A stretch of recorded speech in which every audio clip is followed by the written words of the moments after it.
দারসুল হাদিসের দার্স পেশ করছিলাম।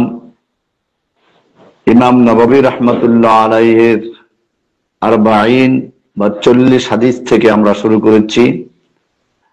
প্রথম হাদিসের উপরে একটা দার্স আমরা দিয়েছি, যেখানে হাদিস পাঠ করা, তর্জমা করা হয়েছিল এবং ইন্নামাল আমালু বিন্নিয়াত, ইন্নামা তারপরে আল আমাল বহুবচন কেন, কত প্রকার আমল আছে, নিয়াত বহুবচন, নিয়াত কাকে বলে, এরপরে ইন্নামাল আমালু বিন্নিয়াত এর উপর বিস্তারিত আলোচনা চলছিল। এক পর্যায়ে প্রশ্ন ছিল, নিয়াত অর্থ হচ্ছে ইরাদাতুল কলব, মনের সংকল্প। তো নিয়াতের মাহাল হচ্ছে কলব, মুখ নয় বা জিহ্বা নয়, বলা নয়। এটার উপরে প্রশ্ন ছিল যে হজের সময় তো তাহলে আমরা তালবিয়া পাঠ করি, নিয়ত করার সময় বলতে হয় লাব্বাইকা আল্লাহুম্মা উমরাতান, লাব্বাইকা হাজ্জান, লাব্বাইকা আল্লাহুম্মা উমরাতান ওয়া হাজ্জান, এটা মুখে উচ্চারণ করতে হয়। নিয়াত যেহেতু ফেলুল কলব, অন্তরের কাজ, হজের সময় কেন মুখে বলতে হয়? এটা ছিল প্রশ্ন। উত্তর হচ্ছে লাব্বাইক আল্লাহুম্মা হাজ্জান, লাব্বাইকা আল্লাহুম্মা উমরাতান, আল্লাহুম্মা লাব্বাইক হাজ্জান উমরাতান, এই যেটা বলা হয় এটা আসলে নিয়ত না, বরং এটা একটা হজের কাজের সূচনা। হজের কাজগুলো এই তালবিয়া দিয়ে শুরু হয়। এটা এরকমই যেরকম ভাবে তাকবীরাতুল ইহরাম ফিস সালাত, সালাতের ভিতরে আমরা প্রথমে নিয়ত করি মনে মনে, এরপরে সেই নিয়তের বহিঃপ্রকাশটা ঘটে তাকবীরে তাহরিমা দিয়ে। ঠিক তেমনি ভাবে হজের নিয়ত থাকে মনে মনে, এই নিয়তটা বহিঃপ্রকাশ হয়, এটাকে বলা হয় ইজহারু শাঈরাতিন নুসুক। হজের একটা শিআর, এটা প্রকাশ করা, লাব্বাইক আল্লাহুম্মা হাজ্জান, লাব্বাইক উমরাতান, লাব্বাইক আল্লাহুম্মা উমরাতান ওয়া হাজ্জান, যে যেটা করবে এটা তার মুখে উচ্চারণ করতে হয়। এটা তাকবীরে তাহরিমার মতোই। সুতরাং যেরকম ভাবে তাকবীরে তাহরিমা ছাড়া সালাতের ইহরাম হয় না, সালাত শুরু হয় না, ঠিক এরকম ভাবে এই তালবিয়া ছাড়া হজের ইহরাম শুরু হয় না। সুতরাং এটা অন্যান্য যে ইবাদতের নিয়ত যেরকম, হজের নিয়তটাও মূলত ওরকমই। আপনি যখন ইহরাম বাঁধলেন, এরকম মনে মনে যখন এই তালবিয়া পাঠ করলেন, তালবিয়া কেন পাঠ করছেন তার আগে কিন্তু মনের ভিতর একটা স্থির নিয়ত থাকে যে আমি এই ইহরামের কাপড় পরিধান করলাম, এরপরে আমি এখন তালবিয়া পাঠ করছি। কেন? আমি হজের কাজের ভিতরে প্রবেশ করতে যাচ্ছি। তো যেরকম ভাবে নিয়াতের পরে তাকবীরে তাহরিমা দিয়ে সালাতে প্রবেশ করা হয়, সালাতের সূচনা করা হয়, ঠিক তেমনি ভাবে নিয়াতের পরে এই তালবিয়া দিয়ে হজের কাজের সূচনা করা হয়, হজের শিআর প্রকাশ করা, ঘোষণা করা হয়। এ কারণেই হজের নিয়াতের ভিতরে আমরা যতটুকু হাদিস থেকে পাই অতটুকু বলা। এখানে বাড়াইয়ে বলা আল্লাহুম্মা ইন্নী উরিদুল হাজ্জাল উমরাতা ফায়াসসিরহুমা লি, আল্লাহ আমি হজ এবং উমরার নিয়াত করলাম, তুমি এ দুটো আমার জন্য সহজ করে দাও। এরকম নিয়াত করাটার কোনো ভিত্তি নেই। হাদিসের যতটুকু আছে ওইভাবে প্রকাশ করা। আশা করি উত্তরটা পরিষ্কার হয়ে গেছে যে এখানেও নিয়াত ইরাদাতুল কলব সেটাই বহাল আছে, যেটা মুখে উচ্চারণ করি এটা তাকবীরে তাহারিমার মতো, যেরকম ভাবে সালাতে তাকবীরে তাহারিমা প্রকাশ্যে বলতে হয়, জোরে বলতে হয়, ঠিক এরকম ভাবে হজেরও তাহারিমা হচ্ছে, ইহরাম হচ্ছে এই তালবিয়া দিয়ে শুরু। এখন কেউ যদি বলেন যে দেখেন নাওয়াইতুয়ান তো আমরা ছোটবেলায় মুখস্থ করেছি সালাতের ভিতরে, হজের নাওয়াইতুয়ান আল্লাহুম্মা ইন্নী উরিদুল হজ্জা ওয়াল উমরাতা ফায়াসসিরহুমা লি, এটা বিভিন্ন কিতাবে লেখা আছে। তো সহজ উত্তর হলো যে ঠিক আছে ভাই, বহু কিতাবে লেখা আছে, কিন্তু আল্লাহর রাসূল সাল্লাল্লাহু আলাইহি সাল্লামের থেকে কোনো বর্ণিত ভিত্তি নেই। ক্বালা ফুলান ওয়ালাকিন মা ক্বালা রাসূল সাল্লাল্লাহু আলাইহি সাল্লাম, অমুক বলেছেন আপনি বলতে পারবেন, আমি উত্তর বলবো যে আল্লাহর রাসূল সাল্লাল্লাহু আলাইহি সাল্লাম বলেন নাই।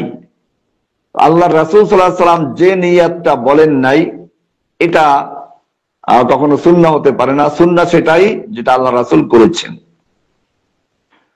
এরপরে হাদিসের আরেকটি অংশ হচ্ছে ওয়া ইন্নামা লিকুল্লি ইমরিন মা নাওয়া, ওয়া ইন্নামা লিকুল্লি ইমরিন, প্রত্যেকটা মানুষের জন্য সেটাই বরাদ্দ, সেটাই অবধারিত, মা নাওয়া, যা সে নিয়াত করেছে। এখানে বলেছিলাম যে লিকুল্লি ইমরিন এটা হচ্ছে খবরে মুকদ্দম, মা নাওয়া হচ্ছে মুবতাদা মুআক্খার। ওয়া ইন্নামা নাওয়া লিকুল্লি ইমরিন মানে প্রতিটি লোক যেটা সে নিয়াত করেছে সেটাই সে পাবে। এই অংশটা নিয়ে আমাদের আলোচনা ছিল, এটা কি ইন্নামাল আমালু বিন্নিয়াত ওই কথাটারই পুনরাবৃত্তি অর্থাৎ তাকিদ, নাকি এটা নতুন কোনো কথা? আমরা বলেছিলাম যে যখন একটা বাক্য দুইটা সম্ভাবনা রাখে, ইদা দারাল আমরু বাইনাল তাকিদ ও তাসিস, একটা বাক্য সেটাকে পূর্বের বাক্যের তাকিদ বলতেও পারা যায়, আবার এটাকে নতুন ভাবে অন্য বিষয়ের উপরে এটাকে সাব্যস্ত করা যায়।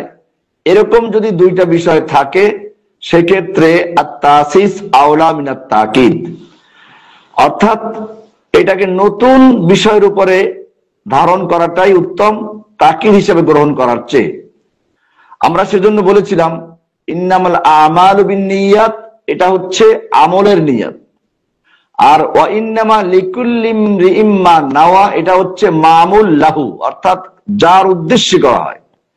তার মানে মামুল লাহু মানে আপনি ইবাদতটা কার জন্য করছেন সেটা বোঝানো হলো, যে প্রত্যেকটা লোক যে ব্যক্তিকে বা যাকে খুশি করার জন্য আমলটা করবে ওটা তার জন্যই হবে, বিষয়টা এরকম।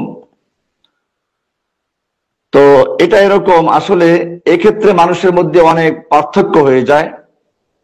আপনি দেখবেন দুইজন মানুষ একই সাথে একই ইমামের পিছনে সালাত আদায় করছে, অথচ ওই দুইটা লোকের মধ্যে পার্থক্য হচ্ছে মাশরিক আর মাগরিবের পার্থক্য, বা তার চেয়েও বেশি। তার দুজনের মধ্যে পার্থক্য হচ্ছে একেবারে আসমান এবং জমিনের পার্থক্য। একজন সে চায় আল্লাহকে খুশি করার জন্য, আর একজন সে আদায় করছে লোকেরা তাকে মুসল্লি বলবে বা তার ব্যবসা বাণিজ্য ভালো চলবে, লোকেরা তার কাছে বিশ্বস্ততার কারণে আসবে। একইভাবে একজন লোক রুকু লম্বা করলো, কেন? সে আল্লাহকে খুশি করার জন্য তাসবিহ তাহলিল বেশি করছে, সেজদা লম্বা করছে। আর একজনে রুকু সেজদা লম্বা করছে কি জন্য? সে বুঝতে পেরেছে যে তাকে কেউ ফলো করছে, সেদিন সালাত আদায় করছে, কেউ দেখছে তাকে। তো এখানে এই ব্যক্তি রিয়ার মধ্যে পড়ে যাচ্ছে। এমনি ভাবে যারা আজকে তালেবুল ইলম রয়েছে, ইলম অর্জন করে যারা, তাদের মধ্যেও অনেক পার্থক্য আছে। তাওহীদ, ফিকহ, কোরআন, হাদিস এগুলোর ইলম অর্জন করছে দুইজন ছাত্র। একজন এই ইলমের মাধ্যমে জান্নাত লাভ করবে, আর একজন জান্নাত থেকে অনেক দূরে চলে যাবে। অথচ দুজন একই কিতাব একই উস্তাদের কাছে পাঠ করছে, একই হাদিস একই ফিকহ পড়ছে, কিন্তু দুজনের মধ্যে পার্থক্য অনেক। কারণটা কি? কারণ দুজনের আমল যার জন্য সেক্ষেত্রে পার্থক্য হয়ে গেছে। একজন আমল করছে আল্লাহর জন্য, আর একজন আমল করছে মানুষকে খুশি করার জন্য বা দুনিয়ার কোনো ফায়দা অর্জন করার জন্য। এক্ষেত্রে একটা হাদিস বর্ণিত হয়েছে, মান তালাবা ইলমান মিম্মা ইউরিদু ইল্লা আইয়ানালা আরদাম মিনাদ দুনিয়া লাম ইয়ারিহ রায়াতাল জান্নাহ। এই হাদিসটা মুসনাদে আহমদের দ্বিতীয় খণ্ডের 338 নম্বর হাদিস পৃষ্ঠে আছে। সেখানে আরেকটু শব্দ ভিন্ন আছে, মান তাআল্লামা ইলমান মিম্মা ইবতাগা বিহি ওয়াজহুল্লাহ লা ইয়াতাআল্লামুহু ইল্লা লিইউসিবা বিহি আরাদাম মিনাদ দুনিয়া লাম ইয়াজিদ আরাফাল জান্নাহ ইয়ানি রিহাহা। যে ব্যক্তি ওই ইলম যেটা শুধুমাত্র আল্লাহর সন্তুষ্টির জন্য অর্জন করা হয়, সেই ইলমটাকে অর্জন করলো শুধুমাত্র দুনিয়ার স্বার্থে, সে ব্যক্তি জান্নাত তো পাবেই না, জান্নাতের ঘ্রাণ পর্যন্ত পাবে না। অথচ জান্নাতের ঘ্রাণ জান্নাত থেকে 500 মাইল দূর থেকে পাওয়া যাবে। কিন্তু এই লোকটা যেহেতু এই ইলমটাকে অর্জন করেছে পার্থিব স্বার্থে, কাজেই সে এটার জন্য কোনো সওয়াব আল্লাহর কাছে পাবে না, জান্নাত তো দূরের কথা, জান্নাতের ঘ্রাণ পর্যন্ত পাবে না। এই কারণেই ইন্নামা লিকুল্লি ইমরিইম মা নাওয়া, অর্থাৎ প্রত্যেক ব্যক্তি সেটাই পাবে, তার জন্য সেটাই অবধারিত, মা নাওয়া, যেটা সে নিয়ত করেছে। অর্থাৎ আমলটা যার জন্য নিয়ত করেছে এটা তার জন্য হবে।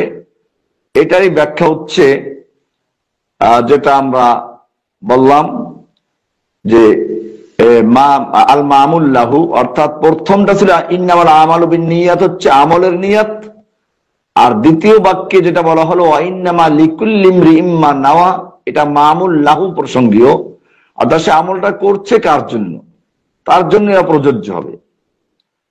এরই ব্যাখ্যা হচ্ছে ফামান কানাত হিজরাতু ইলাল্লাহি ওয়া রাসূলিহি, সুতরাং যার হিজরত হবে আল্লাহ এবং আল্লাহর রাসূলের দিকে, ফাহিজরাতু ইলাল্লাহি ওয়া রাসূলিহি, তার হিজরত আল্লাহ এবং আল্লাহর রাসূলের দিকেই হবে। এখানে হিজরত অর্থটা কি? হিজরত মিনাল হিজর হুয়া তারক, ত্যাগ করা।